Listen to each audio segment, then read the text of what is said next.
اللهم صل على سيدنا محمد وعلى آل سيدنا محمد وبارك وسلم. اللهم صل على سيدنا محمد وعلى آل سيدنا محمد وبارك وسلم. اللهم صل على سيدنا محمد وعلى آل سيدنا محمد وبارك وسلم. اللهم صل على سيدنا محمد وعلى آل سيدنا محمد وبارك وسلم. اللهم صل على سيدنا محمد وعلى آل سيدنا محمد وبارك وسلم. اللهم صل على سيدنا محمد وعلى آل سيدنا محمد وبارك وسلم. وبه قال وعن بهز بن حكيم عن أبيه عن جده أنه سمع رسول الله صلى الله عليه وسلم يقول في قوله تعالى كنتم خير أمة أخرجت للناس قال أنتم تتمون 70 أمة أنتم خيرها وأكرمها على الله تعالى. رواه الترمذي وابن ماجه. سبحان ربك رب العزة عما يصفون وسلام على المرسلين والحمد لله رب العالمين. بہز ابن حکیم اپنے والد سے اور وہ اپنے دادا سے یہ نقل کرتے ہیں کہ انہوں نے رسول اللہ صلی اللہ علیہ وسلم کو اللہ رب العزت کے اس فرمان کے تحت یہ کہتے ہوئے سنا کہ نبی علیہ السلام نے فرمایا، جو آیت مبارکہ ہے کنتم خیر امت اخرجت للناس، تم بہترین امت ہو جو لوگوں کے لیے ظاہر کی گئی ہو، تو اس کے تحت یہ فرمایا انتم تتمون 70 امتن، کہ تم امتوں میں سے 70 نمبر کی امت ہو، یعنی تم 70 امتوں کو مکمل کرنے والی ہو. امتوں کو گنا جائے تو 69 گزر چکی اور تمہاری تعداد اب 70 نمبر ہے. لیکن انتم خیروہا واکرمہا علی اللہ تعالی، تم ان سب میں سے بہتر ہو اور اللہ رب العزت کی نظر میں عزت والی ہو. تو اس امت کو خیر امت کہا گیا. اب بات آگے بڑھانے سے پہلے 2 لفظوں کو سمجھ لیں.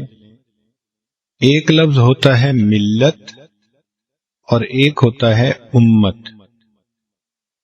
ملت کسے کہتے ہیں؟ کہ اللہ رب العزت نے انبیاء کرام کو انسانوں کی ہدایت کے لیے بھیجا.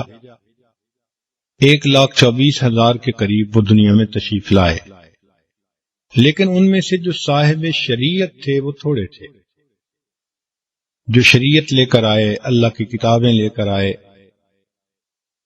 تو جو لے کر آئے پھر ان کی اس شریعت پر آگے دعوت دینے والے بہت سے انبیاء آئے. لہذا وہ تمام لوگ جن کے بنیادی اصول و ضوابط ایک ہوں، جیسے سیدنا ابراہیم علیہ السلام اللہ تعالی کی طرف سے توحید خالص لے کر آئے. اب ان کے جو شریعت کے اصول و ضوابط تھے وہ آج تک وہی چل رہے ہیں. تو ان سے لے کر آج تک جتنے بھی لوگ ہوں گے ان کو ملت کہیں گے کہ سب کا بنیادی ڈھانچہ شریعت کا ایک تھا. اس لیے ہم ملت ابراہیم علیہ السلام ہیں. یہ ملت کا لفظ نبی کی طرف استعمال ہو سکتا ہے، لا تضاف الا الی النبی. مثلا کوئی بندہ ملت اللہ نہیں کہہ سکتا، ملت زید یہ بھی نہیں کہہ سکتا، آگے نبی علیہ السلام کا نام آئے گا. جیسے اللہ تعالیٰ فرماتے ہیں ملت ابراہیم حنیفہ واتبع ملت ابراہیم، تو اس لیے ملت کا لفظ استعمال ہوگا ان تمام لوگوں کے لیے جن کے زندگی گزارنے کے بنیادی اصول و ضوابط ایک تھے۔ ہاں آگے تفصیلات کے اندر فرق ہو سکتا ہے۔ مثال کے طور پر پہلی امتوں کی نماز اتنی کامل نہیں تھی جتنی اس امت کی نماز کامل ہے، ان میں رکوع نہیں تھا۔ ہم نے یہودیوں کو نماز پڑھتے دیکھا، وہ قیام میں کھڑے ہو جاتے ہیں اور کھڑے ہو کر روتے ہیں، اور اس کے بعد سیدھا سجدے میں گر جاتے ہیں، پھر روتے ہیں سجدے میں۔ تو اس لیے قرآن مجید نے ورکعوا مع الراکعین کا لفظ ارشاد فرمایا، جس سے اس امت کی ایک انفرادیت ظاہر ہوتی ہے کہ رکوع اس امت کو اللہ نے عطا کیا۔ تو نماز تو پہلے بھی تھی، اتنی کامل نہیں تھی جتنی اس امت کو ملی۔ تو ملت کا لفظ استعمال کریں گے ان تمام لوگوں پر جن کے زندگی گزارنے کے بنیادی اصول اور ضوابط ایک ہو۔ تو ہم ابراہیم علیہ السلام کی ملت ہوئے۔ دوسرا لفظ ہے امت۔ امت کا لفظ استعمال کرتے ہیں اس جماعت پر، ان لوگوں پر، اس گروہ پر جن کا حال ایک ہو، شریعت ایک ہو، دین ایک ہو، یا جن کا زمانہ ایک ہو یا جن کا مکان ایک ہو۔ جن کا حال یعنی دین ایک ہو، یا جن کا زمان ایک ہو، یا جن کا مکان ایک ہو، ان سب کو امت کہتے ہیں۔ لہذا ہم نبی علیہ الصلوۃ والسلام کی امت ہیں۔ جتنے لوگ بھی نبی علیہ السلام سے لے کر قیامت تک آئیں گے یہ ایک امت ہے۔ اتنا فرق ہوگا کہ جنہوں نے نبی علیہ الصلوۃ والسلام کی بات کو تسلیم کر لیا وہ امت اجابت، اور جنہوں نے نہ مانا وہ امت دعوت، لیکن ہے ساری امت۔ تو یہ امت ہے۔ اس امت کو جو نبی علیہ الصلوۃ والسلام کی ہے اس کو امت مرحومہ کہا گیا۔ یہ خیر الامم ہے، بہترین امت۔ اس لیے اللہ تعالیٰ ارشاد فرماتے ہیں وَلَوْ شَاءَ رَبُّكَ لَجَعَلَ النَّاسَ أُمَّةً وَاحِدَةً۔ ایک جگہ فرمایا كَانَ النَّاسُ أُمَّةً وَاحِدَةً۔ شروع میں سب ایک تھے، کیا یعنی وہ کفر پر تھے، پھر اللہ تعالیٰ ان کو ایمان کے اوپر لے کر آئے۔ اس لیے جماعت ہو اگر اس امت میں سے چھوٹی مگر حال ایک ہو تو بھی امت کا لفظ استعمال ہوگا۔ اللہ تعالیٰ ارشاد فرماتے ہیں وَلْتَكُن مِّنكُمْ أُمَّةٌ يَدْعُونَ إِلَى الْخَيْرِ۔ اس سے پھر ایک جماعت مراد ہوگی اس امت کی۔ تو ملت اور امت یہ دونوں کے الگ الگ معنی کا پتہ ہونا ضروری ہے۔ تو ملت کا لفظ وسیع، وہ نبی علیہ السلام کے لیے استعمال ہوتا ہے، اور اگر ان کے اصول و ضوابط چلتے رہیں گے تو جہاں تک رہیں گے سب ملت ان کی۔ اور امت وہ کہ جن کا دین ایک، جن کا حال ایک، جن کا زمان ایک، مکان ایک، کوئی چیز قدر مشترک ہو۔ چنانچہ یہ ساری امت جو نبی علیہ السلام سے لے کر قیامت تک آئے گی اس کو نبی علیہ السلام کی دعوت ملے گی، اس لیے یہ نبی علیہ السلام کی امت کہلائے گی۔ اب اس امت کے بارے میں وہ لوگ جو اس دعوت کو قبول کر لیں گے، نبی علیہ السلام پر ایمان لے آئے، اللہ پر ایمان لے آئے، دین اسلام کو انہوں نے قبول کر لیا، یہ جو امت اب بن گئی یہ خیر امت، سب امتوں میں سے بہترین امت بن گئی۔ چنانچہ حدیث پاک میں ہے کہ نبی علیہ السلام نے ارشاد فرمایا انا خاتم الانبیاء وانتم خاتم الامم، میں آخری نبی ہوں اور تم آخری امت ہو۔ تو یہ خیر امت بھی ہے اور خاتم الامم بھی ہے۔ اللہ تعالیٰ نے اس امت کو بڑے فضائل عطا فرمائے، چنانچہ ان کو اجر بھی زیادہ عطا فرمایا۔ نبی علیہ السلام نے ایک حدیث پاک میں مضمون بیان فرمایا کہ ایک مزدور ہوتا ہے، فجر سے لے کے ظہر تک کام کرتا ہے، اس کو بھی مزدوری ملتی ہے۔ پھر مالک ایک اور مزدور کو کہتا ہے بھئی تم بھی آؤ کام کرو، وہ کہتا ہے جی ظہر سے عصر تک کام کروں گا، اتنی مزدوری لوں گا، وہ کہتا ہے بہت اچھا۔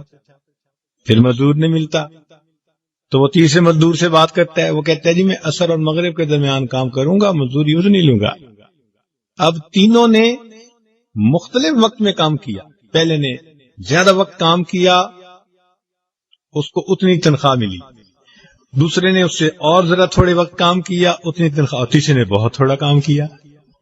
اور ایسا آج دنیا میں بھی ہوتا ہے، چنانچہ فیکٹریوں کے اندر لوگ 8 گھنٹے کام کرتے ہیں تو ان کو تنخواہ ملتی ہے، اگر ان کو کام کرنے کے لیے کہا جائے تو اس کو کہتے ہیں اوور ٹائم، اور اوور ٹائم میں تنخواہ دگنی کر دی جاتی ہے۔ کام تو وہی بندہ کر رہا ہے، وہی کام بھی کر رہا ہے، لیکن اب چونکہ وقت ایسا آ گیا کہ اوور ٹائم ہے، لہذا دگنی تنخواہ مل رہی ہے۔ تو آپ یوں سمجھ لیں کہ اللہ رب العزت نے اس امت کو اوور ٹائم کے وقت میں دنیا میں بھیجا، لہذا عمل تھوڑا اجر زیادہ۔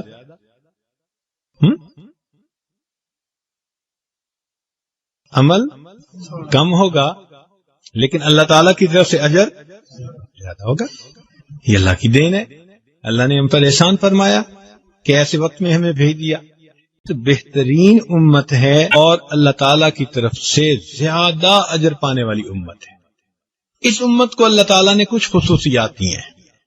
نبی علیہ الصلوۃ والسلام ارشاد فرماتے ہیں ان اللہ تجاوز عن امت الخطا والنسیان، میری امت سے اللہ تعالیٰ نے خطا، نسیان ومستکرہوا علیہ، اور جو کراہت، یعنی 3 طرح سے انسان گناہ کرتا ہے۔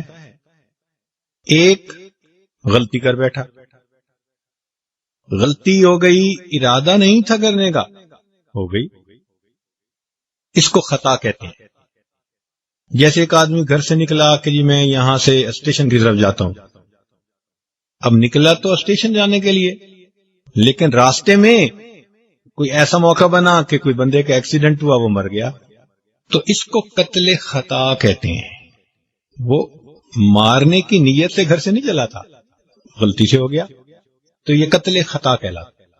اور ایک ہوتا ہے کہ کوئی بندہ گھر سے ہی نکلے مارنے کی نیت، اس کو قتل عمد کہتے ہیں۔ تو اسی طرح جو خطا ہو جائے کہ ارادہ نہیں تھا، کر بیٹھے، تو یہ خطا کہلائی۔ نسیان کہتے ہیں بھول چوک کو، کہ بندے سے بھول ہو گئی، جی میں بھول گیا۔ اور تیسرا ہوتا ہے کہ کوئی مجبور کر دے کسی کام کو کرنے پہ، اس کو کراہت کہتے ہیں۔ اب مثال کے طور پہ ایک بندہ کسی ظالم کی قید میں آ جاتا ہے اور ظالم اس کے جسم سے کپڑے اتار دیتا ہے۔ اب کپڑے کو اتارنا، اپنے سطر کو کھولنا حرام، لیکن چونکہ یہ مجبور ہے، دل اس کا ایسا نہیں چاہتا تھا، ظالم نے ایسے کرنے پر مجبور کر دیا، تو ایسی صورت میں اللہ تعالیٰ اس بندے کو معاف فرما دے گا۔ الا من اکرہ وقلبہ مطمئن بالایمان، حتیٰ کہ اگر بندے کا دل ایمان پر پکا ہو اور کوئی اس کی زبان سے کوئی الٹا لفظ بھی نکوا لے گا، اللہ فرماتے ہیں ہم اس کے اس لفظ کو معاف کر دیں گے، دل مطمئن۔ تو 3 چیزیں اللہ تعالیٰ نے اس امت سے معاف فرما دی، ایک خطا، ایک نسیان، اور تیسرا کراہت، جبر و اکراہ جس کو کہتے ہیں۔ تو یہ اس امت کے ساتھ اللہ تعالیٰ کی خاص رحمتیں ہیں۔ پہلی امتوں میں اگر کسی کے کپڑے پہ ناپاکی لگ جاتی تھی تو کپڑا ہی کاٹنا پڑ جاتا تھا۔ اس امت کے لیے اللہ نے آسانی کر دی کہ تم پانی سے اسے دھو دو گے تو وہ ناپاک چیز پھر پاک ہو جائے گی۔ پہلی امتیں ہر جگہ نماز نہیں پڑھ سکتی تھی، اس امت کے لیے اللہ نے پوری زمین کو مصلی بنا دیا۔ فرمایا کہ ظاہر میں اگر نجاست کے آثار نظر نہیں آ رہے تو جگہ پاک ہے، اس لیے آپ اگر کسی جگہ نماز پڑھنا چاہتے ہیں، نیچے بچھانے کی کوئی چیز بھی نہیں، تو بس یہ دیکھیں کہ نہ رنگ نظر آنا چاہیے بدبو کا، نہ اس کی بدبو آنی چاہیے۔ اگر رنگ اور بدبو نجاست کا نہیں، آثار نظر نہیں آتے، تو ہم اس جگہ کو کیا کہیں گے؟ یہ پاک جگہ ہے، ہم اس پر نماز پڑھ سکتے ہیں. اللہ تعالیٰ نے پوری زمین کو مسلح بنا دیا. اس امت کے لیے اللہ تعالیٰ کی طرف سے خصوصی رحمتیں. پہلی امتیں اگر توبہ کرنا چاہتی تھیں تو ان کی توبہ قبول ہونے کے لیے بڑے ان کو مراحل میں سے گزرنا پڑتا تھا. جیسے بنی اسرائیل نے کہا جی ہم توبہ کرتے ہیں، تو فرمایا کہ ٹھیک ہے تم شہر سے بستی سے باہر نکلاؤ، ہم آسمان پر بادل کر دیں گے تو اندھیرا سا ہو جائے گا، اور تم اپنے آپ کو چھریوں سے زخمی کرو. فَاقْتُلُوا أَنفُسَكُمْ، مارو اپنے آپ کو چھریاں، تمہارے جسم سے خون نکلے گا، پھر ہم کہیں گے ہاں چلو ہم نے تمہاری توبہ کو قبول کر لیا. اب بتاؤ، توبہ کرنے کے لیے جسم سے خون نکالنا پڑتا. اس امت کے لیے اللہ نے آسانی کر دی. فرمایا کہ تم میں سے کوئی بندہ اگر کہیں بیٹھا ہے اور وہ اپنے دل میں سوچتا ہے کہ اوہو میں نے جو گناہ کیا برا کیا، مجھے ایسا نہیں کرنا چاہیے تھا، تو فرمایا الندم توبۃ، تمہارا دل میں گناہ پر نادم ہو جانا ہی توبہ ہے، ہم اسی پر تمہارے گناہ کو معاف کر دیں. تو اس امت کے لیے کتنی آسانیاں ہو گئی. تو یہ رحمت للعالمین حضرت محمد مصطفیٰ احمد مجتبیٰ صلی اللہ علیہ وسلم کی امت ہونے کا صدقہ، ان کے امتی ہونے کی وجہ سے اللہ رب العزت نے اس امت کو یہ نعمتیں عطا فرما دی. چنانچہ نبی اسلام نے ارشاد فرمایا کہ قیامت کے دن میری امت کا جو نور ہوگا، نورہم یوم القیامت مثل نور الانبیاء، جیسے انبیاء کا نور ہوگا نا قیامت کے دن، میری امت کے جو علماء ہوں گے ان کا بھی نور ایسے ہی نظر آئے گا. اللہ، اور ایسے بھی ہوگا کہ سب سے پہلے انبیاء کی صفیں بنے گی، اور جہاں انبیاء ختم ہو جائیں گے تو اسی صف کے اندر اللہ تعالیٰ اس امت کے علماء کو بٹھائیں گے. صف ایک ہوگی، فرق یہ ہوگا کہ انبیاء کے سروں پہ نبوت کا تاج ہوگا اور ان کے پاس تاج نہیں ہوگا، مگر اللہ اسی صف میں بٹھا دیں گے. اس لیے فرمایا علماء امتی کا انبیاء بنی اسرائیل، میری امت کے علماء تو بنی اسرائیل کے انبیاء کی مانند. تو دیکھو اللہ رب العزت کی یہ کتنی بڑی رحمت ہوگی. اب یا اس امت کے ساتھ اللہ کی کیا خصوصیت ہے، کیونکہ آپ تو لبا ہیں اور باریکی کو سمجھ سکتے ہیں، نقطے کو سمجھ سکتے ہیں، کہ دیکھیں حضرت موسیٰ علیہ السلام اپنی قوم کو لے کر جب آئے، دریا نیل کے کنارے ہیں، پیچھے سے فرعون بیعون آ گیا، تو آپ کے جو ساتھی تھے وہ فرعون کے لاؤ لشکر کو دیکھ کے بڑے پریشان. قال اصحاب موسیٰ انا لمدرکون، کہا موسیٰ علیہ السلام کے صحابہ نے، ساتھیوں نے، کہ ہم تو دھر لیے گئے، پکڑے گئے، مارے گئے. قال کلا، کہا ہرگز نہیں، ان معی ربی سیہدین، میرے ساتھ میرا رب ہے، وہ ضرور میری رہنمائی. تو یہاں کون سا لفظ استعمال کیا؟ معی ربی، میرے ساتھ میرا رب، یعنی اللہ کی مدد نبی کے ساتھ تھی، باقی امت اس میں شامل نہیں کی گئی. ان معی ربی، میرے ساتھ میرا رب. اور اس امت میں بھی ایسا معاملہ پیش آیا. نبی علیہ الصلوۃ والسلام کے ساتھ صدیق اکبر رضی اللہ عنہ آگے گئے، اور راستے میں جب غار ثور کے اندر پہنچے تو کفار آ گئے ڈھونڈنے کے لیے. اب ایسے موقع پر نبی علیہ الصلوۃ والسلام نے یہ نہیں فرمایا کہ میرے ساتھ میرا رب ہے، کیا فرمایا؟ ان اللہ معنا. اب معنا کے اندر صدیق اکبر شامل ہیں، تو اس کا مطلب یہ ہے کہ امت کے اوپر اتنی تو اللہ کی رحمت ہے نا کہ فقط نبی علیہ الصلوۃ والسلام کو اس معیت کی خوشخبری نہ ملی، جو ان کی اتباع کرنے والے تھے اس اتباع کی برکت سے ان کو بھی معیت کی خوشخبری عطا فرما دی گئی. تو ادھر معی ربی، ادھر معنا، تو فرق کا اندازہ ہو رہا ہے نا کہ اللہ کی کیا خاص رحمت ہے. اچھا ایک اور فرق دیکھیے قرآن عظیم الشان میں سے، کہ حضرت یعقوب علیہ الصلوۃ والسلام کے سامنے یوسف علیہ السلام اپنا خواب بیان فرماتے ہیں. اب یوسف علیہ الصلوۃ والسلام ہونے والے نبی ہیں، تو یعقوب علیہ السلام ان کا خواب سن کے فرماتے ہیں وَكَذَلِكَ يَجْتَبِيكَ رَبُّكَ، ہاں اور تیرا رب تجھے اسی طرح اپنے لیے خاص کر لے گا، چن لے گا اپنے لیے. مگر صیغہ کون سا استعمال ہوا؟ مستقبل کا. ایسی ہے نا. اور تمہیں تمہارا رب چن لے گا. اب وہ بتانے والے بھی نبی اور جن کو بتایا جا رہا ہے وہ ہونے والے نبی ہیں، مگر صیغہ کون سا استعمال ہوا؟ مستقبل کا، کہ آنے والے وقت میں تیرا رب تجھے اپنے لیے خاص کر لے گا، نعمت عطا کر دے گا. لیکن جہاں اس امت کا تذکرہ ہوا تو اللہ تعالیٰ فرماتے ہیں اس امت کے بارے میں وَاجْتَبَاكُمْ وَمَا جَعَلَ عَلَيْكُمْ فِي الدِّينِ مِنْ حَرَجٍ. یہ اجتباکم ماضی کا صیغہ ہے. اللہ نے یوسف علیہ السلام کے لیے مستقبل کا صیغہ استعمال فرما دیا، لیکن جہاں اس امت کا معاملہ آیا اللہ نے ان کے لیے ماضی کا صیغہ استعمال. وَاجْتَبَاكُمْ، وہ تمہیں اپنے لیے چن چکا ہے. اللہ اکبر. حیران ہوتے ہیں اللہ رب العزت کی کتنی بڑی یہ نعمت ہے. وَاجْتَبَاكُمْ، اس نے چن لیا. امت کو خطاب ہو رہا ہے. سبحان اللہ. تو دیکھیے یہ کتنا بڑا انعام ہے اللہ رب العزت کا. چنانچہ نبی علیہ الصلوۃ والسلام نے ارشاد فرمایا کہ قیامت کے دن انسانوں کی صفیں بنیں گی اور 120 صفیں کل ہوں گی. کتنی صفیں ہوئی؟ 120. تو نبی علیہ السلام نے فرمایا کہ میری امت کی صفیں اس میں سے 80 ہوں گی. کتنی ہوں گی؟ 80 ہوں گی. عجیب. سبحان اللہ.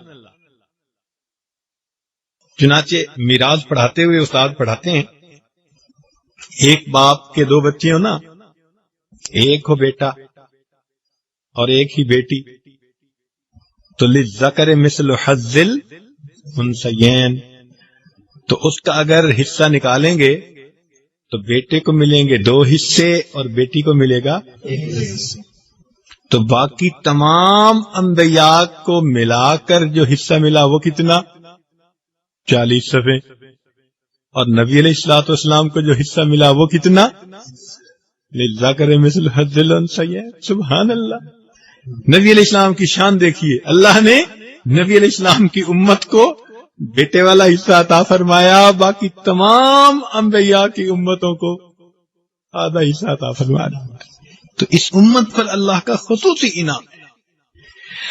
اچھا، اب جب اللہ رب العزت کا یہ انعام ہے اور یہ امت اللہ رب العزت کو اتنی پسندیدہ ہے، تو پھر اس امت کو اللہ تعالی نے ایک کام دیا جو ختم نبوت والا کام، اس کو کار دعوت کہتے ہیں، کہ یہ امت دعوت کے لیے پیدا ہوئی. چنانچہ اللہ تعالیٰ فرماتے ہیں کنتم خیر امت اخرجت للناس، تم خیر امت ہو اور انسانوں کے لیے اللہ نے تمہیں بھیجا ہے. یعنی یہ دعوت کا کام اللہ نے اس امت کو دے دیا نبی علیہ الصلوۃ والسلام کی ختم نبوت کی برکت کی بنا پر. پہلے یہ کام انبیاء کو ملتا تھا، اب یہ کام کن کے ذمہ لگ گیا؟ امت کے ذمہ لگ گیا. سبحان اللہ. لیکن ہم نے اس دعوت کے کام میں کوتاہی کی وجہ سے اپنے اس منصب کو چھوڑ دیا جس کی وجہ سے آج یہ امت پریشانیوں کا شکار ہے. جب تک امت دعوت کے کام پر کھڑی رہی اللہ کی طرف سے خصوصی مدد اس امت کے ساتھ رہی، اور جب ہم نے اس کام کو چھوڑ دیا، چنانچہ آج اس وقت کے حالات یہ ہیں کہ یہ امت داعی بننے کے بجائے مدعو بن گئی. آج کفر دعوت دے رہا ہے، ہمارے نظام زندگی کو اپناؤ، ہمارے جیسے بن جاؤ، تم ملک میں ہمارے نظام کو لے کے آؤ، اپنے شرعی معاملات کو پیچھے چھوڑ دو. تم مدعو بن گئی. یہ جو ترتیب کا الٹ جانا ہے نا، یہ اللہ کا عذاب ہے. ترتیب الٹ گئی نا. داعی ہمیں ہونا چاہیے تھا اور بن کون گیا؟ کافر بن گیا. تو یہ ترتیب کا الٹ جانا کیا؟ اللہ کا عذاب. اور یہ گناہوں کی وجہ سے ہوتا ہے. آپ حضرت لوط علیہ السلام کی قوم کا معاملہ دیکھیں نا، انہوں نے ترتیب الٹ دی تھی نا کہ انسان اپنی ضرورت کو پورا کرتا ہے مرد عورت کی طرف سے. انہوں نے ترتیب کو الٹ دیا، اس کی جگہ مرد کو استعمال کیا. تو اللہ تعالیٰ نے پھر عذاب بھی کیسا بھیجا ترتیب کو الٹنے والا، جعل عالیہا سافلا، جو اوپر کا حصہ تھا اس کو نیچے کر دیا. تو یہ اللہ کا عذاب ہوتا ہے کہ اللہ اوپر والوں کو نیچے کر دے، جو دائی ہے اس کو مدعو بنا دے.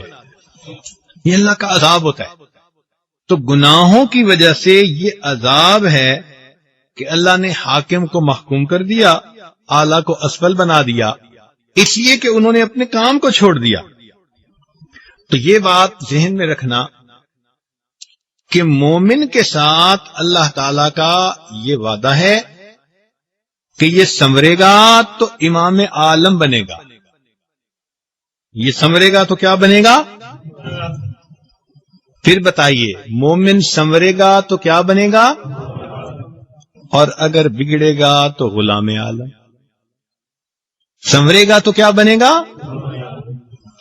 اور بگڑے گا تو کیا بنے گا؟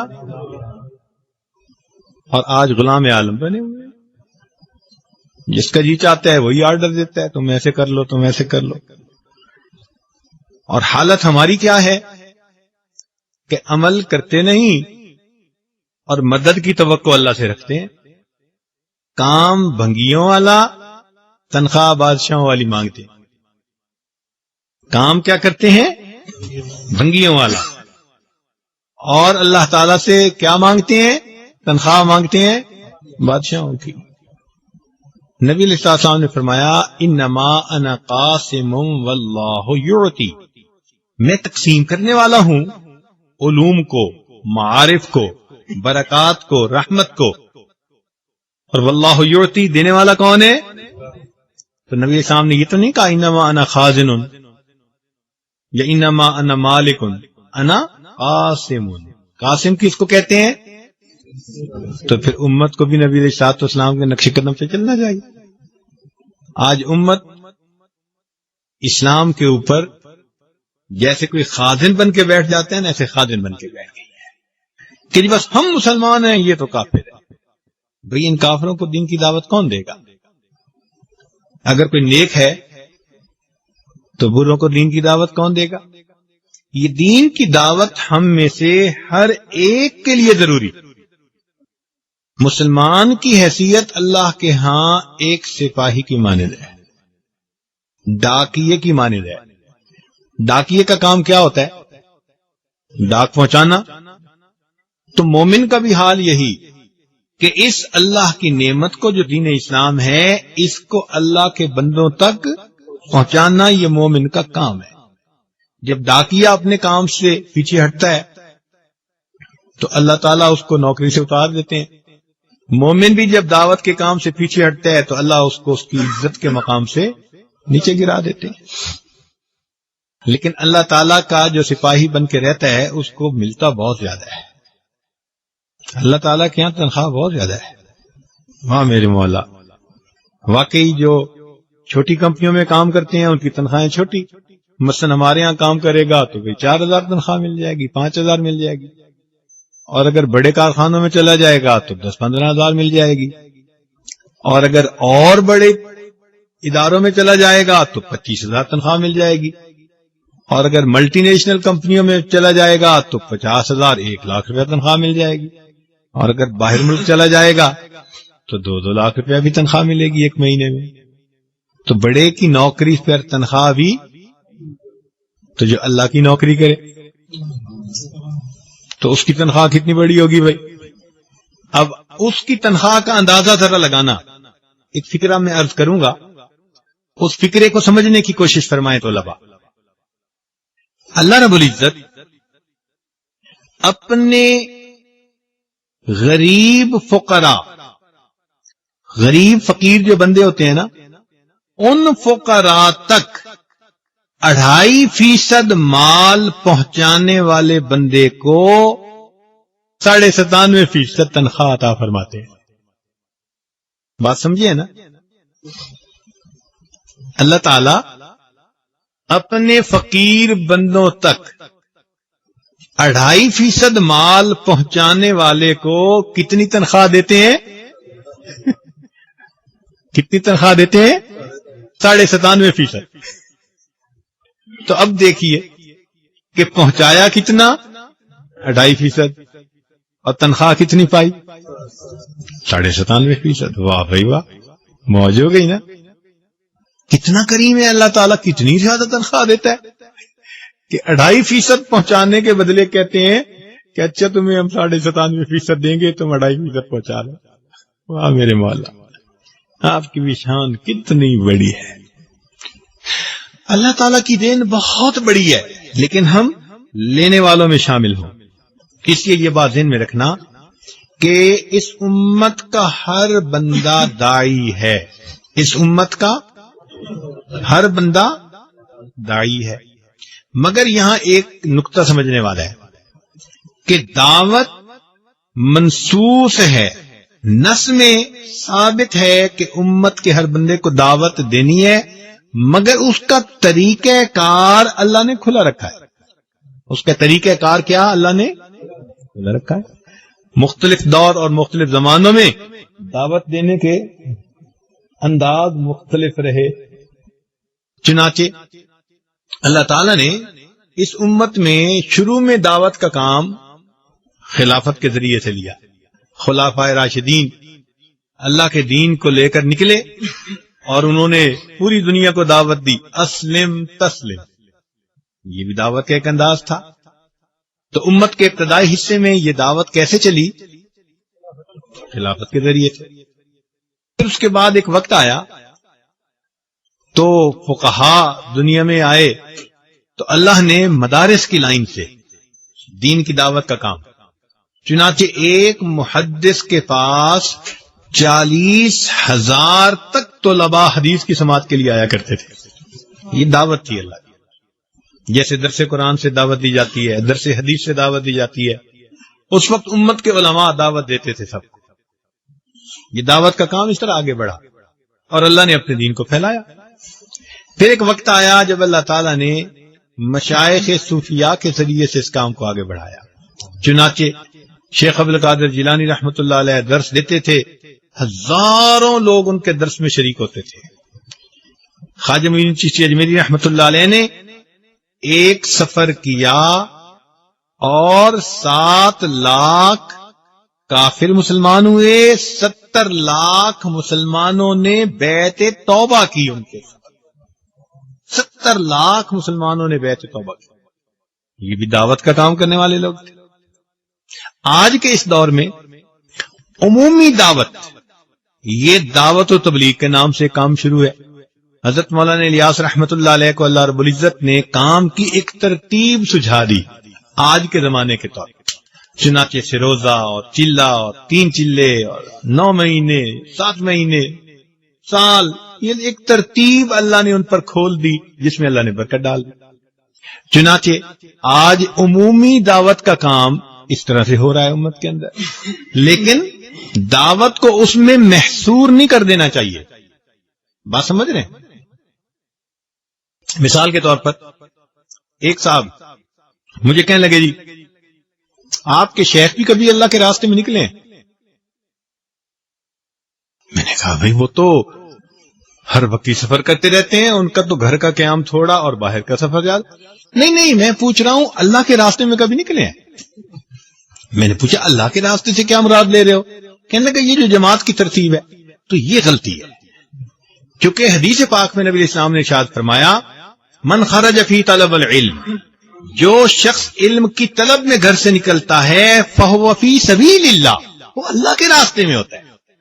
تو جب اللہ کے حبیب فرما رہے ہیں کہ جو طالب علم گھر سے علم طلب کرنے کے لیے نکلتا ہے وہ اللہ کے راستے میں ہوتا ہے، تو اس کو پھر جماعت کی ترتیب کے اندر محصور کر دینا یہ پھر غلطی ہے.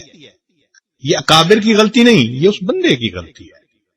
تو جو نئے ٹوٹرو ہوتے ہیں نا، رنگ روٹ، پھر اس قسم کی باتیں وہ کرتے ہیں کہ وہ سمجھتے ہیں کہ بس اس ترتیب سے کام کرو گے تو یہ اللہ کا راستہ. میں نے اسے ایک سوال پوچھا، میں نے کہا کہ بھائی یہ بتاؤ کہ آپ جو سمجھ رہے ہو کہ جو ترتیب حضرت مولانا الیاس رحمت اللہ علیہ کے اوپر اللہ نے کھولی یہ اللہ کا راستہ ہے، تو پھر نبی علیہ الصلوۃ والسلام سے لے کر مولانا الیاس رحمت اللہ علیہ تک کے درمیان کے حصے میں لوگ اللہ کے راستے میں نہیں نکلا کرتے تھے؟ بھائی نبی علیہ الصلوۃ والسلام سے لے کر حضرت مولانا الیاس رحمت اللہ کے کام کھلنے سے پہلے تک درمیان کی امت بھی تو دعوت کا کام کرتی رہی نا. تو پھر اگر اللہ کا راستہ اسی پر ہم لگا دیں گے تو پھر درمیان کے لوگ کدھر گئے؟ تو اب وہ جا کے پھر اس کو بات سمجھ میں آئی. تو پھر میں نے کہا بھائی دعوت کے انداز ہوتے ہیں. صبح کو جو عالم فجر میں مسجد میں بیٹھ کے درس قرآن دیتا ہے وہ بھی دعوت کا کام ہے. جو شام کو درس حدیث دیتا ہے وہ بھی دعوت کا کام ہے. جو امت کے واعظ جمعہ پڑھا رہے ہیں، بیانات کر رہے ہیں، یہ بھی دعوت کا کام ہے. جو مشائخ لوگوں کو اللہ کی طرف بلاتے ہیں یہ بھی دعوت کا کام. یہ انداز ہے مختلف، اس کو محصور نہیں کر لینا چاہیے. ہاں یہ ضرور کہنا چاہیے کہ عمومی دعوت کا کام اللہ رب العزت نے اس وقت جماعت کے ذریعے سے لیا ہے، اور ان کے لیے دعوت یعنی اس کے لیے خود بھی دعا کرنی چاہیے اور جتنا بھی ان کے تعاون ہو وہ کرنا چاہیے. یہ تو بات اپنی جگہ ٹھیک ہے. اسی لیے کہتے ہیں کہ مولانا یوسف رحمت اللہ علیہ حضرت مولانا احمد علی لاہوری رحمت اللہ علیہ سے آ کر ملے جو رئیس التبلیغ تھے. تو انہوں نے آ کے اپنے کام کے بارے میں کچھ بتایا. تو مولانا احمد علی لاہوری رحمت اللہ علیہ نے ایک بات بتائی، فرمایا کہ جب تمہیں اپنی بقا کے لیے دین کے دوسرے شعبے کے لوگوں کا فنا ہونا ضروری محسوس ہوگا تو یہ تمہارا گمراہی کی طرف پہلا قدم ہوگا. جب تمہیں اپنی بقا کے لیے دوسرے شعبوں میں کام کرنے والے لوگوں کا فنا ہونا ضروری، تو اس لیے یہ بھی ایک غلط فہمی ہے کہ انسان یہ سمجھے کہ بس صرف یہ ایک دین کا کام ہے. مدارس والے دین کا کام کر رہے ہیں اور یہ ترتیب نبی علیہ السلام سے چلی، اصحاب صفہ سے چلی اور آج تک چل رہی ہے. تو اس لیے طلباء کے ذہن میں یہ بات کھلی ہونی چاہیے کہ دعوت کا کام اللہ کی طرف سے منصوص قرآن و حدیث میں بتا دیا گیا ہے، لیکن طریقہ کار اللہ نے امت کے لیے کھلا چھوڑ دیا ہے. ہاں یہ ہے کہ دعوت کا طریقہ نور نبوت سے ماخوذ ہونا چاہیے، انداز نبوت کے خلاف نہیں ہونا چاہیے. اب جیسے ایک بندہ آ جائے تو جی میں ٹی وی پہ آ کر دین کی دعوت کا کام کروں گا، تو بھائی یہ چونکہ نبی علیہ السلام کے طریقے کے خلاف ہے اس لیے اس میں نور نہیں، اس میں ظلمت ہوگی. بات سمجھ رہے ہیں نا؟ تو طریقہ کار ہر وہ ٹھیک ہوگا جو نور نبوت سے ماخوذ ہوگا، مگر اللہ نے اس کو کھول دیا. تو الحمدللہ اس وقت پوری دنیا کے اندر اس جماعت کے ذریعے سے اللہ تعالیٰ دین کا کام کروا رہے ہیں. ہماری دن رات کی دعائیں ہمارے ان بھائیوں کے لیے ہیں. اللہ تعالیٰ ان کی محنتوں کو قبول فرمائے اور ہمیں بھی اللہ تعالیٰ اس ترتیب پر چلنے کی توفیق عطا فرمائے. مگر جو مشائخ کام کر رہے ہیں، جو سیاست کے ایوانوں میں ہمارے علماء کام کر رہے ہیں، یہ سارا کا سارا دین کا ایک حصہ ہے. انسان کا جسم، اس میں آنکھ بھی ہوتی ہے، زبان بھی ہوتی ہے، کان بھی ہوتے ہیں، ہاتھ بھی ہوتے ہیں، پاؤں بھی ہوتے ہیں. سارا جسم ہاتھ بھی نہیں بن سکتا، سارا جسم آنکھ بھی نہیں بن سکتا، سارا جسم کان بھی نہیں بن سکتا. اسی طرح دین بہت وسعت رکھتا ہے اپنے اندر، اس کی اللہ نے مختلف انداز بنا دیے. مدارس والے بھی اپنی ترتیب سے کام کر رہے ہیں، خانقاہوں میں تربیت کے لیے اپنی ترتیب سے کام کر رہے ہیں، جو ایوانوں میں ظالم کی آنکھوں میں آنکھیں ڈال کے بات کرتے ہیں وہ اپنی ترتیب سے کام کر رہے ہیں، اور یہ جماعت کے دوست اپنی ترتیب سے کام کر رہے ہیں. تو یہ سارے کے سارے دین کے کام کرنے والے لوگ ہیں. اسی لیے دائی کے اندر یہ ایک صفت ہونی چاہیے کہ وہ دین کا کام کرے اور بقیہ شعبوں میں کام کرنے والوں کا احسان مند ہو کر کام کرے. بات سمجھ رہے ہیں؟ دائی کو کیا کرنا چاہیے کہ دین کا کام کرے اور جو بقیہ شعبوں میں کام کر رہے ہیں ان کا احسان مند ہو کر کام کرے. احسان مانے ہاں بھائی وہ میرے اوپر احسان کر رہے ہیں، وہ بھی دین کا کام کرے. حضرت مولانا اشرف علی تھانوی رحمت اللہ علیہ سے کسی نے پوچھا کہ حضرت علماء تو بڑا کام کرتے ہیں، تو اخلاص کے ساتھ کون کام کر رہا ہے یہ کیسے پتا چلے گا؟ تو حضرت نے فرمایا کہ بھائی جب کوئی دین کا کام کر رہا ہو اور وہ دیکھے کہ کوئی اور بھی دین کا کام کر رہا ہے تو وہ اپنے دل میں یہ سوچے کہ اس بھائی نے اس کام میں حصہ لے کر میرا بوجھ اس نے جو ہے وہ ہلکا کر دیا۔ چنانچہ ہوا کیا، جامعہ اشرفیہ بنایا حضرت مفتی محمد حسن رحمت اللہ علیہ نے۔ یہ حضرت تھانوی رحمت اللہ علیہ کے اجل خلیفہ تھے۔ چنانچہ حضرت تھانوی رحمت اللہ کی وفات پر جو حضرت مشہور رحمت اللہ نے لکھا نا، اب تو اے حسن تو ہی آگے بڑھ، تو حسن سے مراد یہ مفتی حسن رحمت اللہ علیہ، یہ حضرت تھانوی رحمت اللہ کے بہت نمایاں خلفاء میں سے۔ خیر، اب کیا ہوا کہ جب جامعہ اشرفیہ نیلا گنبد میں بنا تو اس میں کام کرنے والے کچھ اساتذہ اور بھی تھے، اور ان کا مزاج ذرا حضرت مدنی رحمت اللہ علیہ کی ترتیب والا تھا، ان کا مزاج خانقاہی حضرت تھانوی رحمت اللہ والا تھا۔ تو ایک سال کے بعد انہوں نے محسوس کیا کہ بھئی یہاں تو میرا معاملہ ذرا مشکل ہے، لہذا بہتر ہے کہ میں اپنا کام کروں۔ چنانچہ انہوں نے جامعہ مدنیہ کے نام پہ کام شروع کر دیا، اور کام بھی کہاں، اسی محلے میں مکان کرائے پہ لے کر اب ادھر جامعہ اشرفیہ اور اسی گلی میں دوسری طرف جامعہ مدنیہ شروع ہو گیا کام۔ تو حضرت مولانا فضل الرحیم دامت برکاتہم جو جامعہ کے ماشاءاللہ نائب محتمم کے درجے کے لوگ ہیں، انہوں نے یہ واقعہ خود سنایا۔ کہنے لگے کہ ہم اس وقت بچے تھے جب ہمیں پتہ چلا نا کہ ہمارے مدرسے کے استاد اور نیا مدرسہ اور مدرسہ بھی اسی گلی میں، تو کہنے لگے بڑا غصہ آیا۔ میں ابو جی کے پاس گیا اور میں نے کہا دیکھا ابو جی کیا حال ہے ان لوگوں کا، مدرسہ بھی بنانا تھا تو بھائی کہیں اور بنا لیتے، اسی محلے اسی گلی میں۔ تو ابا جی نے پوچھا کہ بیٹے کہاں جا رہے ہو؟ میں نے کہا کہ ابو جی اماں نے یہ کام ذمہ لگایا ہے، کام کرنے جا رہا ہوں۔ فرمایا بیٹے کام کر کے آؤ تو پھر میں تمہیں اخلاص کا درس دوں گا۔ کہنے لگے میں کام کر کے واپس آیا، میں نے کہا کہ ابا جی آپ بتائیں۔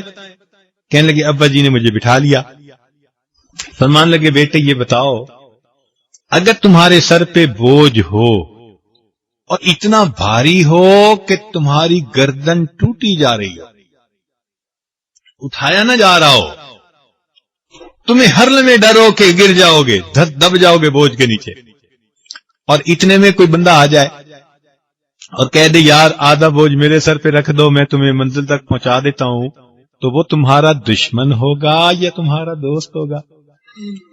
کہنے لگے میں نے کہا کہ ابو جی وہ تو دوست ہوگا جو منزل تک بوجھ پہنچائے گا۔ فرمایا کہ بیٹے معاملہ ایسا ہی ہے، پہلے ہمارا یہ مدرسہ پورے لاہور شہر میں ایک کتابی مدرسہ تھا، تو پورے شہر کی مسئولیت کا بوجھ ہمارے سر پہ تھا، اب وہ بھی مدرسہ بن گیا، مسئولیت کا بوجھ تقسیم ہو گیا، تو وہ ہمارے محسن ہیں یا ہمارے دشمن ہیں؟ کہنے لگے میں نے کہا ابو اس طرح تو وہ ہمارے محسن بنتے ہیں۔ فرمایا میں بھی یہی سوچتا ہوں کہ انہوں نے مدرسہ بنا کر ہمارے اوپر احسان کیا ہے، یہ مخلص لوگ ہوتے ہیں۔ تو دائی جب مخلص ہوگا تو اس کی پہچان کیا ہوگی کہ دین کے دوسرے شعبوں میں کام کرنے والوں کا احسان مند ہوگا۔ بات سمجھ گئے؟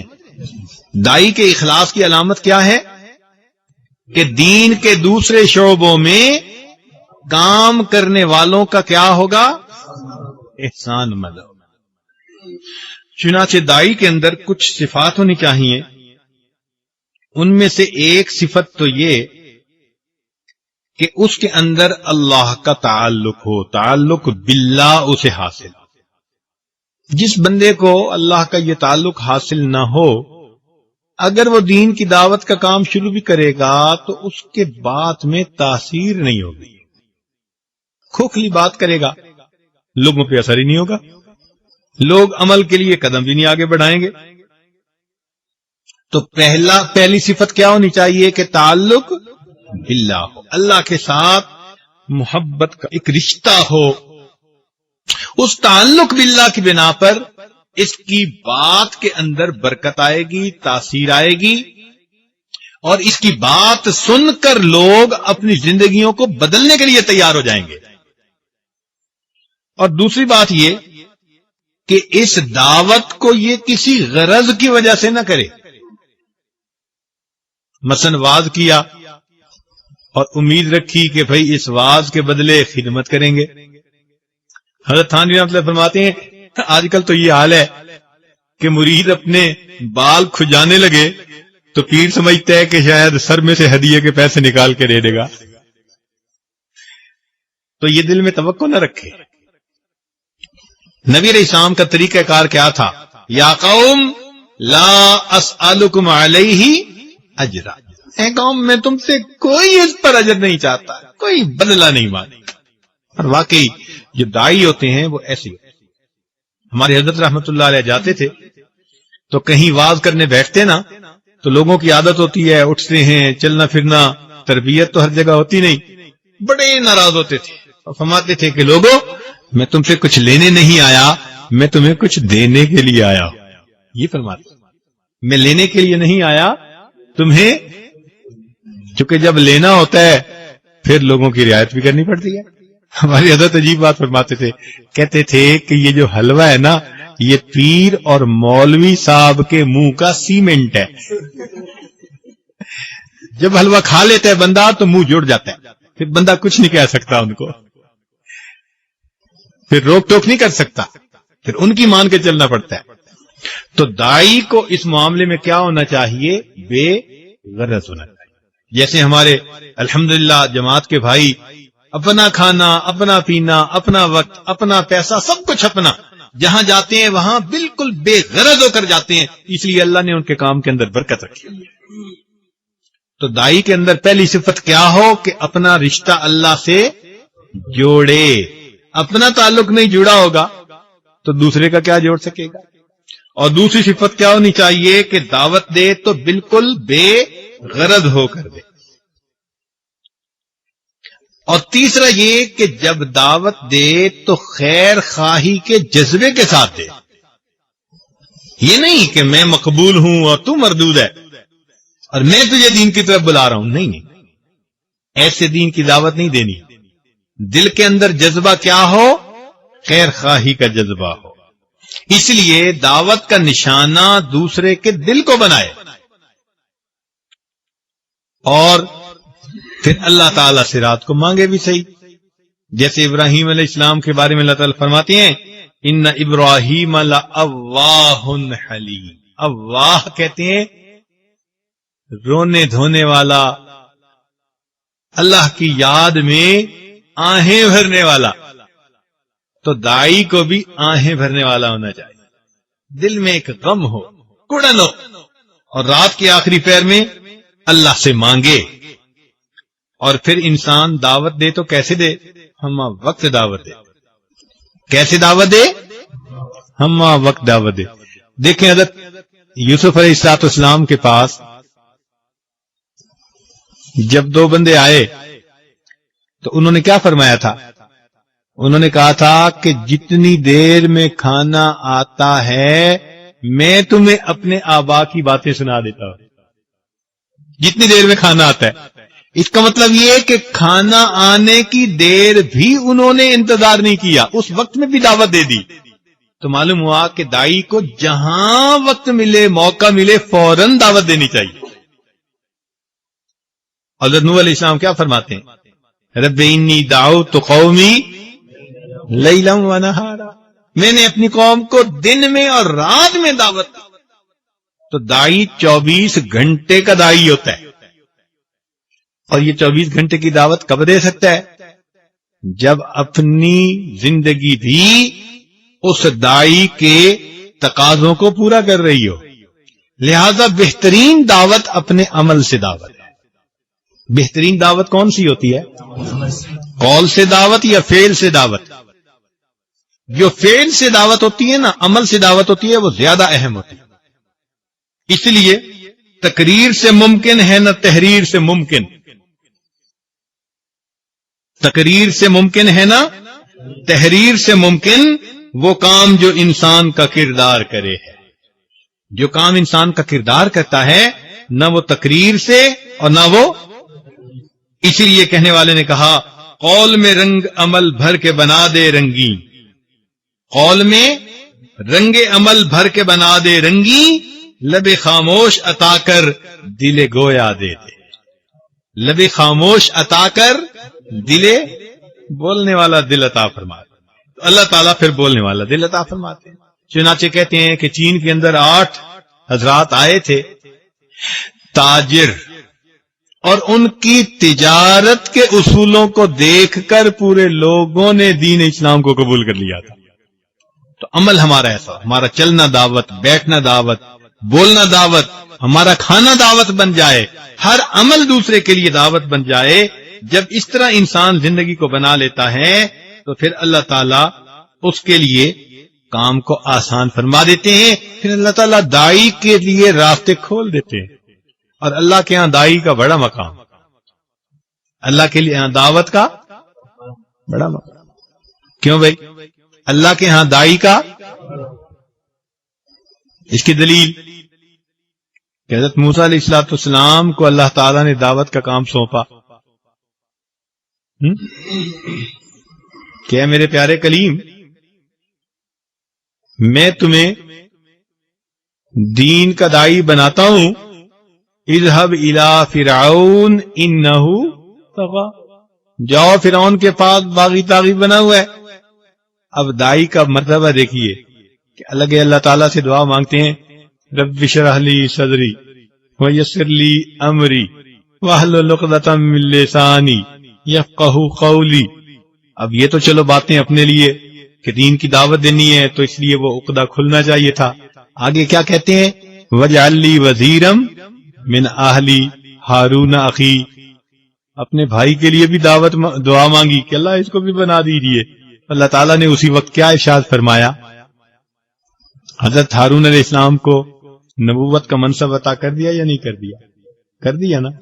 تو داعی کا اللہ کے ہاں اتنا بڑا مقام ہے کہ اگر وہ اپنے دین کی دعوت کے کام میں کسی بندے کو معاون بننے کی اللہ سے دعا کر دیتا ہے، اللہ اسی وقت اس کی دعا کو قبول فرما لیتے ہیں. اس سے بڑی نعمت اور کیا کسی کو مل سکتی ہے؟ سبحان اللہ. اس لیے اللہ کے ہاں داعی کا بڑا مقام ہے. حضرت مولانا الیاس رحمۃ اللہ علیہ فرمایا کرتے تھے کہ اگر تم قطب بننا چاہتے ہو تو امت کا غم کھانے والے بن جاؤ. کیا فرمایا کرتے تھے؟ اگر تم قطب بننا چاہتے ہو تو امت کا غم کھانے والے بن جاؤ. اللہ تعالی ہمیں بھی امت کا غم کھانے والا بنا دے. چنانچہ حدیث پاک میں آتا ہے کہ جس کے دل میں میری امتی کا غم نہیں وہ میری امت میں سے نہیں. جس کے دل میں میری امت کا غم نہیں وہ میری امت میں سے ہی.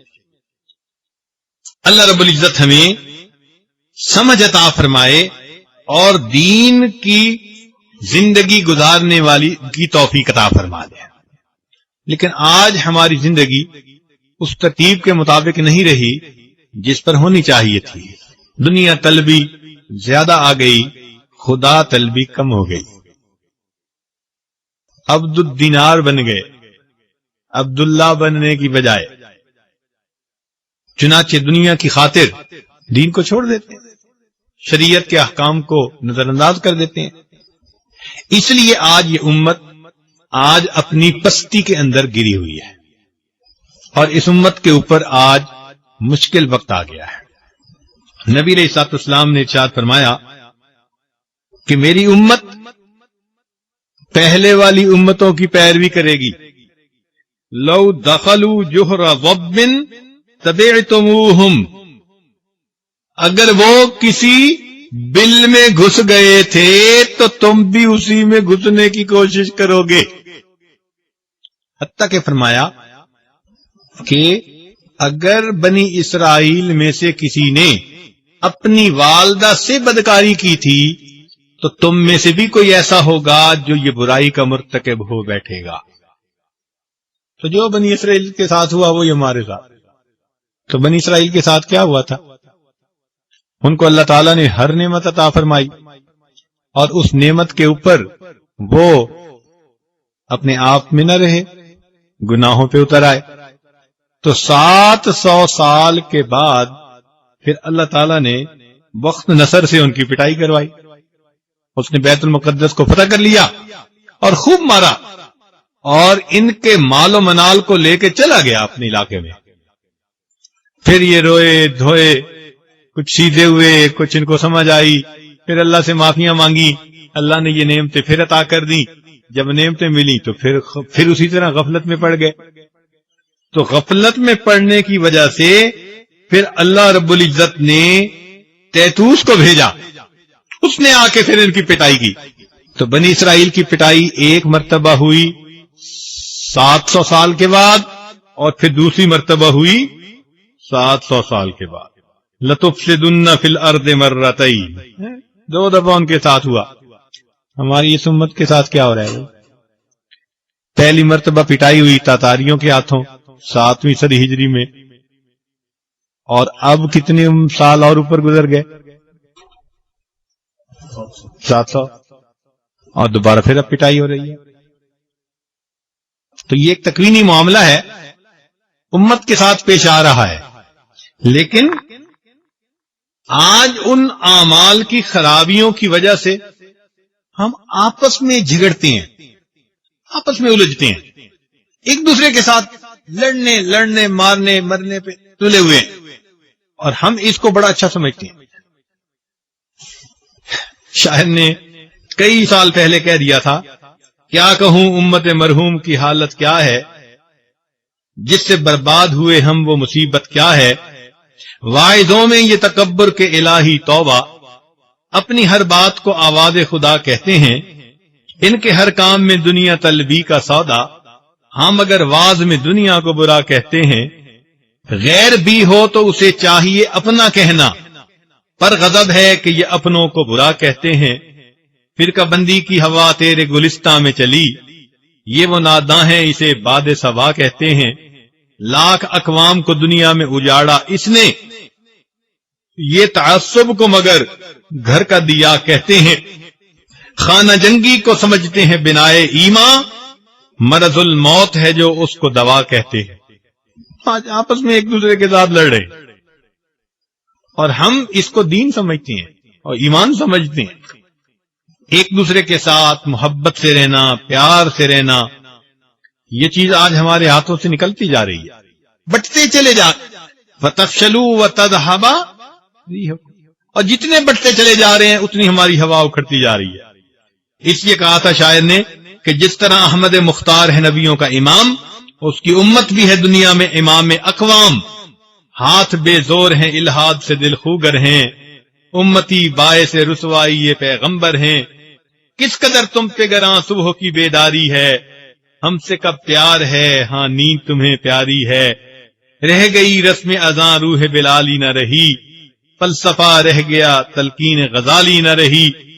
یوں تو سید بھی ہو مرزا بھی ہو افغان بھی ہو، تم سبھی کچھ بتاؤ تو مسلمان بھی ہو. تو آج سارا یہ ذات پات، یہ فرقے قبیلے ہمارے اندر آتے چلے جا رہے ہیں، مگر جو اسلام کی روح ہے وہ ہمارے اندر سے نکلتی جا رہی ہے. اس لیے آج ہم اس وقت دنیا کے اندر مشکل وقت میں ہیں. مسلمانوں کی پھر پٹائی ہو رہی ہے، جدھر بھی دیکھو، مشرق میں دیکھو، مغرب میں دیکھو، ہر جگہ کافر مسلمانوں کا مذاق اڑانے میں لگے ہوئے ہیں اور مسلمانوں کی پٹائی کرنے کے اندر لگے ہوئے ہیں. اس لیے کہ ہم اپنی اگر زندگی کو دیکھیں تو ہماری زندگی تو اس طرح نہیں جیسے ہونی چاہیے تھی. نبی علیہ الصلوۃ والسلام کی سنتوں کا جتنا اہتمام ہمیں کرنا چاہیے تھا ہم تو وہ نہیں کر پا رہے. کہنے والے نے کہا تھا، عقل تو زنجیری افغار غیر، در گلوئے تو نفس ازتار غیر. در گلو ہے گفتگوہا مستعار، در دلے تو آرزوہا مستعار. قمریانت را نواہا خاستہ، سروہایت را قباہا خاستہ. نگاہش سر ما زاغ البصر، سوئے قوم خیش باز آید اگر. لست منی گویدت مولائے ما، وائے ماں اے وائے ماں اے وائے ماں. ہماری حالت بھی بالکل انہی لوگوں جیسی بن گئی. اسی وجہ سے آج ہمارے اوپر پریشانی کا معاملہ آ گیا. لہذا ہمیں چاہیے کہ ہم اس وقت اپنے اعمال کو سنوارنے کی کوشش کریں اور دعوت کے اس کام کو بڑھائیں, دین کو اپنا غم بنائیں اور دن رات اسی دین کی محنت کے اندر لگ جائیں.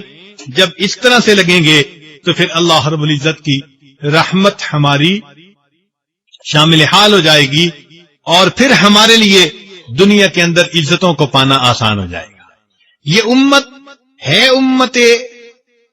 امت مرحومہ, جس امت پر اللہ کی رحمت ہو گئی وہ امت ہے. اسی حدیث پاک میں آتا ہے کہ نبی علیہ الصلوۃ والسلام نے ارشاد فرمایا مثل امتی مثل المطر, میری امت کی مثال بارش کی مثال کی مانند ہے. لا یدرا اولہ خیر ام آخرہ, نہیں جانتا پہلا حصہ اچھا ہے یا بعد والا حصہ. اس لیے اللہ تعالیٰ نے رحمت اور برکت اس میں رکھی ہے. ہم میں سے بعض لوگ کہتے ہیں وہ جی ہم دور صحابہ میں پیدا ہوتے, بھائی پتہ نہیں اس زمانے میں پیدا ہوتے تو کہیں منافقین میں ہی شامل نہ ہو جاتے. حالت تو ہماری ایسی ہے. یہ تو اللہ نے جو کیا خیر کی, اس وقت میں پیدا کر دیا. اس وقت پیدا ہونے کے والے کے لیے بھی فضیلت ہے.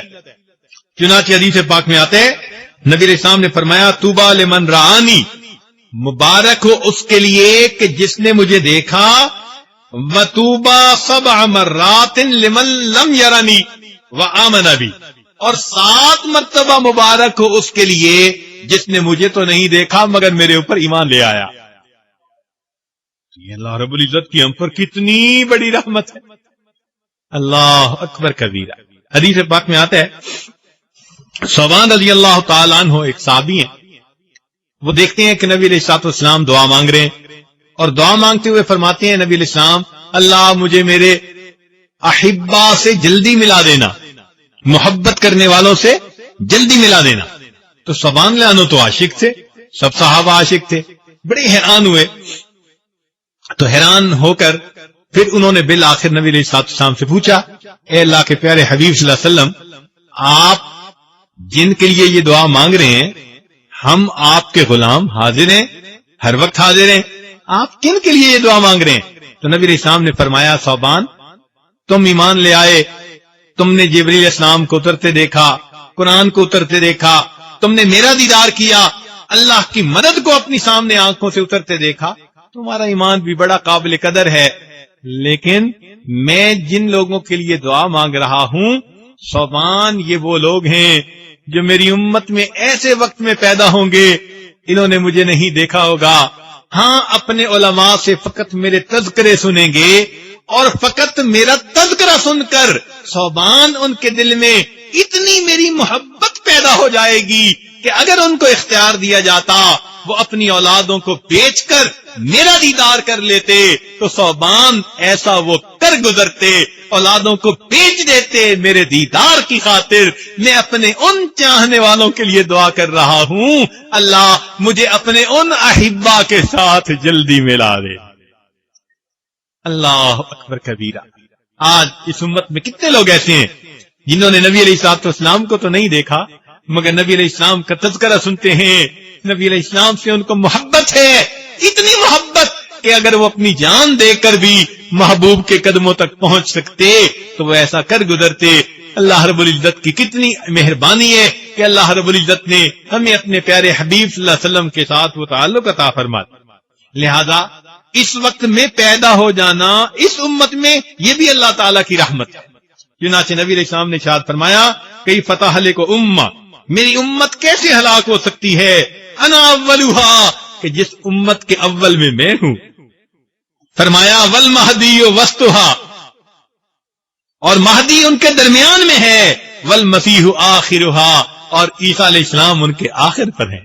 جس امت کے ابتدا میں ہوں اور جس امت کے وسط میں مہدی ہیں اور جس امت کے آخر میں عیسیٰ علیہ السلام ہے, فرمایا وہ امت کیسے ہلاک ہو سکتی ہے. اس لیے یہ امت یہ خیر الامم ہے, یہ اللہ رب العزت کا ہم پر احسان ہے.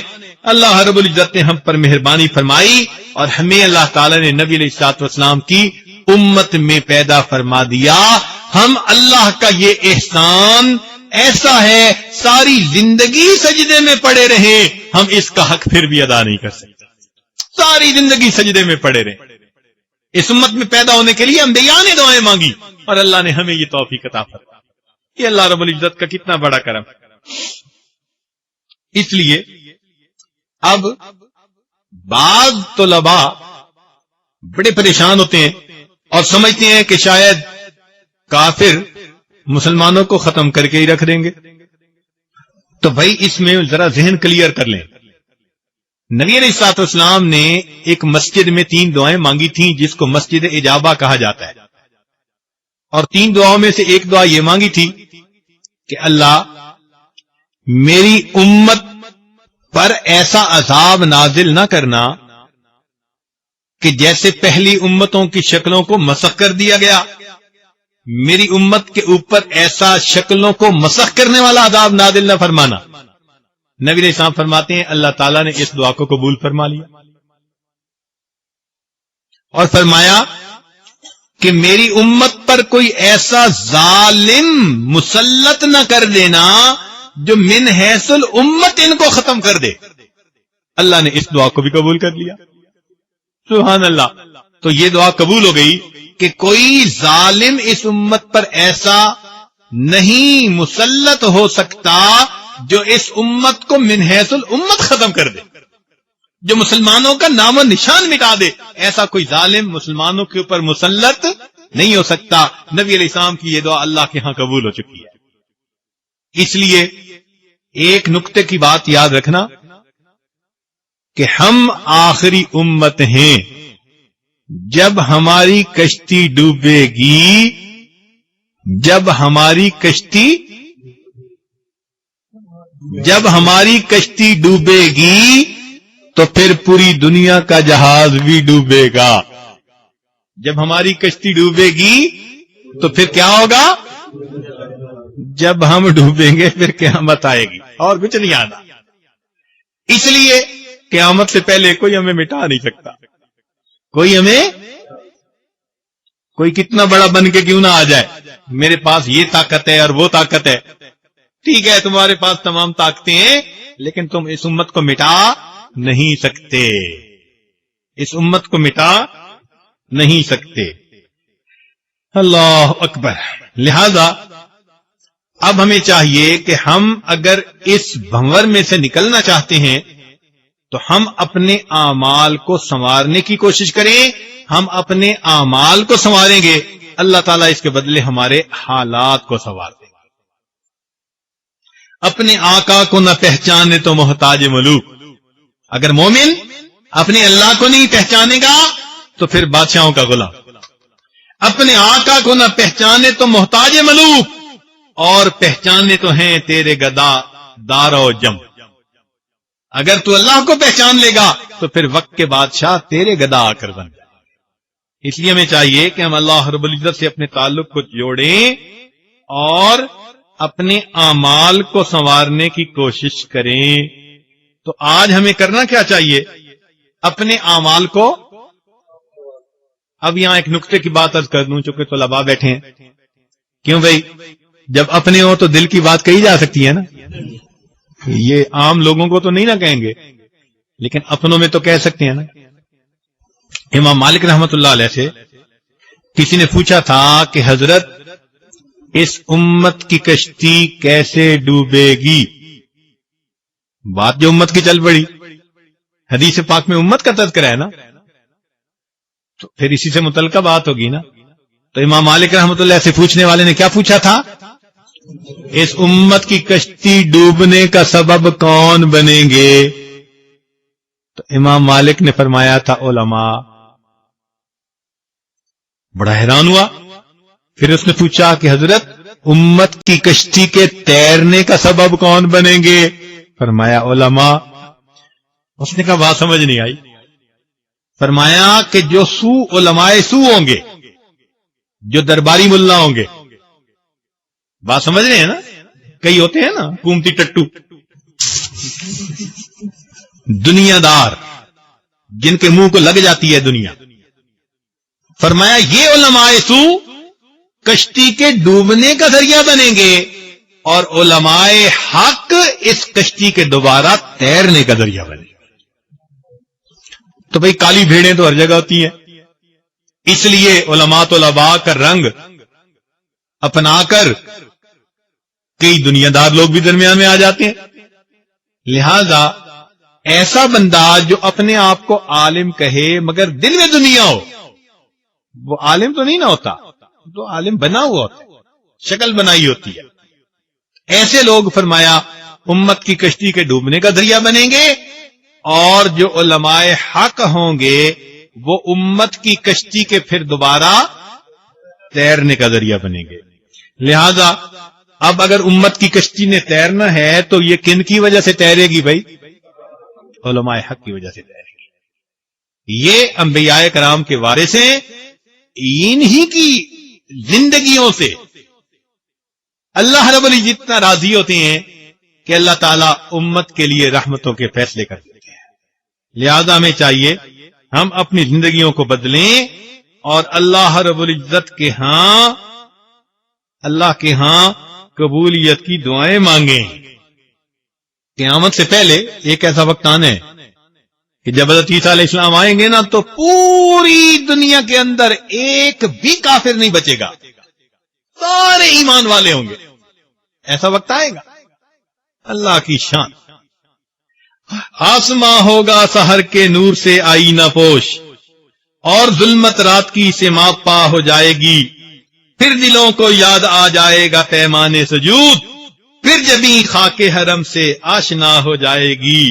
شب گریزاں ہوگی آخر جلوے خورشید سے، یہ چمن معمور ہوگا نغمے توحید سے. پھر ایسا وقت آئے گا، یہ جو اندھیرا ہے نا، یہ ظلمت ہے، یہ سب چھٹ جائے گی. پھر اللہ تعالیٰ ایسا وقت لائیں گے کہ جب انشاءاللہ پوری دنیا کے اندر پھر توحید کے نغمے جاری ہو جائیں گے. ہم اللہ تعالیٰ سے دعا مانگیں اور اپنی آپ کو ہم اس راستے کے اوپر بڑھانے کی کوشش کریں، گناہوں کو چھوڑ کر نیکیوں بھری زندگی کو اختیار کریں. ہماری خطائیں ہیں جس کی وجہ سے اللہ کی رحمتیں رکی ہوئی ہیں. ہماری خطائیں ہیں، گناہ ہیں، جس کی وجہ سے یہ دین کی دعوت کا کام چھوڑنے کی وجہ سے ہم دنیا طلبی میں پڑ گئے، خدا طلبی ہم سے چھٹ گئے. اسی لیے کتنے طلباء ہیں، کتابیں ہاتھ میں ہوتی ہیں، لیکن اگر دلوں کو دیکھو تو دلوں میں کیا چھپا ہوتا ہے؟ دلوں کی حالت اس قابل ہے کہ ہم اپنے آپ کو طلباء کہہ سکیں، علماء کہہ سکیں، مشائخ کہہ سکیں؟ نہیں کہہ سکتے. یہ ہماری گراوٹ کا بنیادی سبب ہے. اگر آج ہم بیٹھ کے تھوڑی دیر کے لیے سوچیں کہ قیامت کا دن ہوگا اور اللہ کے حضور ہم کھڑے ہوں گے، اور اگر ہمیں اللہ تعالیٰ نے ٹٹول لیا تو پیش ہونے کے قابل ہیں؟ پیش ہونے کے قابل اللہ تعالیٰ کیسے ٹٹولیں گے؟ فرشتے روکیں گے. اللہ تعالیٰ فرمائیں گے وَقِفُوهُمْ إِنَّهُمْ مَسْئُولُونَ. انہیں روک لیجئے، ہم نے ان کا ٹرائل کرنا ہے، ان کے اعمال کو دیکھنا ہے. یہ تو لبا تھے مگر دلوں میں کیا بھرا تھا؟ قرآن پڑھتے تھے، حدیث پڑھتے تھے، مگر محبت مخلوق کی تھی. مدارس میں وقت گزارنے والے، مساجد میں وقت گزارنے والے، پوجا کس کی کرتے تھے؟ اللہ کی یا اپنے نفس کی؟ وقفوہم انہم مسئولون. ان کو روک لیجئے، ہم نے ان سے بات پوچھنی ہے. تم تو مدرسے والے کہلاتے تھے، اللہ والے کہلاتے تھے، تمہاری جلوت کی زندگی کیا تھی، تمہاری خلوت کی زندگی کیا تھی؟ حافظ صاحب، مولانا صاحب، استاذ الحدیث صاحب، مفتی صاحب، پیر صاحب، صوفی صاحب، وقفوہم انہم مسئولون، فرشتوں کو کہا جائے گا ان جانے والوں کو روکو ذرا، ہم بھی تو ان سے دو باتیں پوچھ لیں۔ اللہ اکبر۔ تو کیا ہم اللہ رب العزت کے سامنے جواب دے سکتے ہیں؟ یقین سے میں کہتا ہوں کہ اگر اللہ رب العزت نے قیامت کے دن ہمیں اختیار دے دیا کہ میرے بندے میں تمہیں اختیار دیتا ہوں، یا تو اس راستے کو چن لو کہ میں تمہاری زندگی کی ویڈیو تمہاری ماں کے سامنے، تمہاری بہن کے سامنے، تمہارے پیر کے سامنے، تمہارے استاد کے سامنے چلا دیتا ہوں، یا دوسرا اختیار یہ ہے کہ جہنم میں چلے جاؤ۔ مجھے لگتا ہے ہم جہنم میں جانے کو پسند کریں گے اور ہم کہیں گے اللہ ہماری ویڈیو نہ دکھانا، زندگی تو ہماری یہ ہے۔ اللہ اکبر۔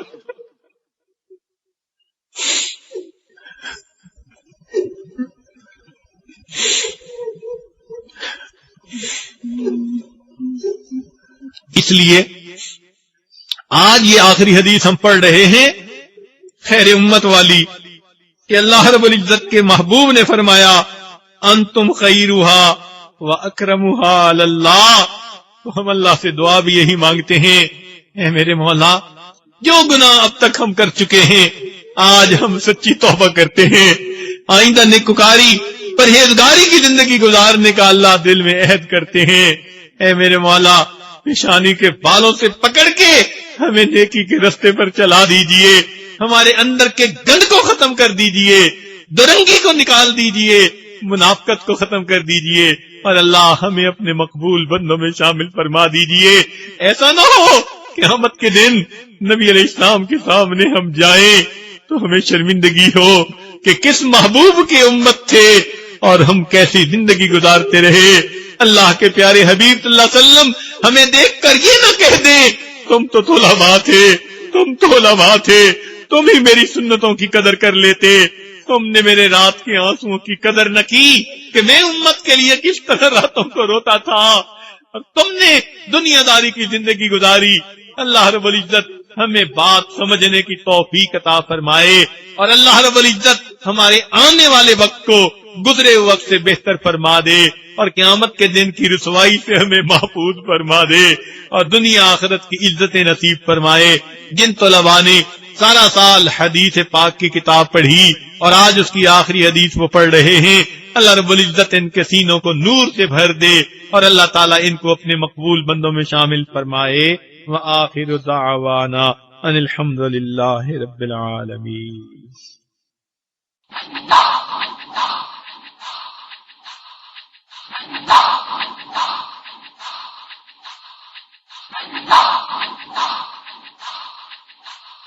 واللہ ما طلعت شمس ولا غربت الا وانت فی قلبی ووسواسی ولا جلست الى قوم احدثهم۔ حضرت جی کے عمرہ، حج اور دیگر قیمتی مضامین پر مشتمل بیانات کے اوریجنل کیسٹس اور سیڈیز حاصل کرنے کے لیے موبائل نمبر نوٹ فرما لیجئے 0304 4111 004۔ آپ سے التماس ہے کہ اپنی قیمتی دعاؤں میں ہمارے اس ادارے نقشبندی ریکارڈنگز کو بھی یاد رکھیں۔ ادارہ نقشبندی ریکارڈنگز۔ رأيت خيالا منك في الكأس فلو قدرت على الاتيان زرتكم صحبا على الوجه او مشيا على الرأس